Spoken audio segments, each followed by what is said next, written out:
Neste vídeo a gente vai tratar das providências preliminares, ou seja, dos atos preparatórios, as medidas de organização, as comunicações, as intimações de um modo geral, para que a gente possa realizar a audiência por videoconferência.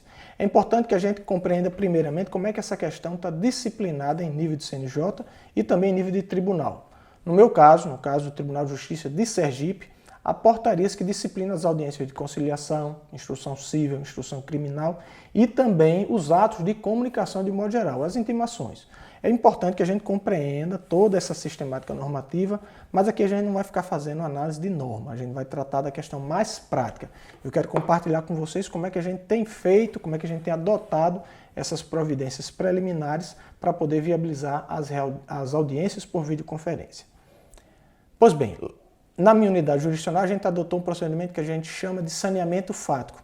Não é o saneamento judicial, aquele que a gente adota no procedimento para dispor sobre provas, enfim, não é nada disso. O que é esse saneamento fático? O meu despacho, que normalmente teria uma data designando a audiência, ele vai determinar a realização da solenidade, a audiência de conciliação, instrução, seja lá o que for, e ele vai autorizar que a secretaria diligencie as medidas necessárias para viabilizar a designação. Portanto, ele sai sem data.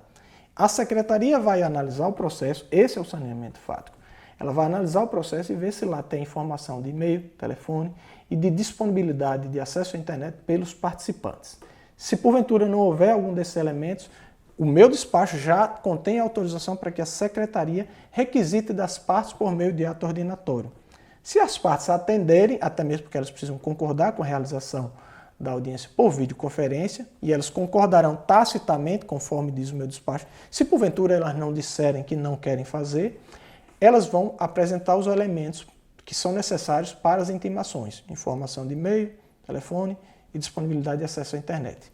Quando a secretaria recebe, quando as partes atendem essa requisição por ato ordinatório, a secretaria vai também por ato ordinatório realizar a designação da audiência e depois o agendamento na plataforma Cisco Webex. Então, resumindo esse passo a passo, o meu despacho sai sem data, a secretaria diligencia os elementos, se eu consegui-los, designa por ato ordinatório, designando, faz o agendamento tudo no cartório. Se porventura não der, ela vai colocar uma certidão no processo dizendo que não foi possível porque algum elemento não é necessário. Vamos supor, as partes não têm o acesso à internet. Isso tudo fica certificado para que aquele processo aguarde o retorno das atividades presenciais.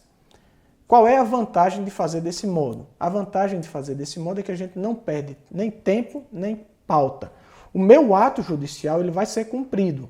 Se não der para realizar a audiência já no momento que a gente deseja por videoconferência, vai aguardar que se possa cumpri-lo quando o retorno das atividades presenciais. Se porventura, no meio dessas diligências, a gente verificou que não pode realizar, eu não tenho pauta presa, não ficou uma data em que algumas pessoas ficaram esperando realizar a audiência. Portanto, eu não perco nenhum trabalho, nenhum ato judicial precisa ser refeito e também a gente não preenche pauta à toa, tá bem? Uma outra dica que eu deixo com vocês é uma prática que a gente tem adotado na nossa unidade jurisdicional. Junto com as intimações, que são remetidas via de regra por meio eletrônico, WhatsApp, Telegram, enfim, a gente tem mandado um vídeo de instrução, de explicação, que primeiramente diz por que a gente está fazendo as audiências nessa modalidade. Explica mais ou menos como é que funciona para que a parte antes do dia já compreenda e já se torne, digamos assim, mais familiarizado com a sistemática. E o que é mais importante desse vídeo? Ele estimula os participantes a examinarem, se puderem, nos sites do tribunal, a existência real daquela designação de audiência ou daquele ato de que ele está sendo intimado. Por que a gente está fazendo isso?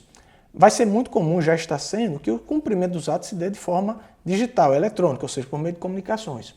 Isso torna esse tipo de expediente suscetível a ser copiado por pessoas que, de má fé, de má índole, que venham a cometer atos fraudulentos, tá certo? Então, com esse vídeo eu advirto, eu estimulo as partes que quem puder acesse o site do tribunal para ver se há de fato ali uma audiência designada, se há de fato uma intimação para fazer isso ou aquilo.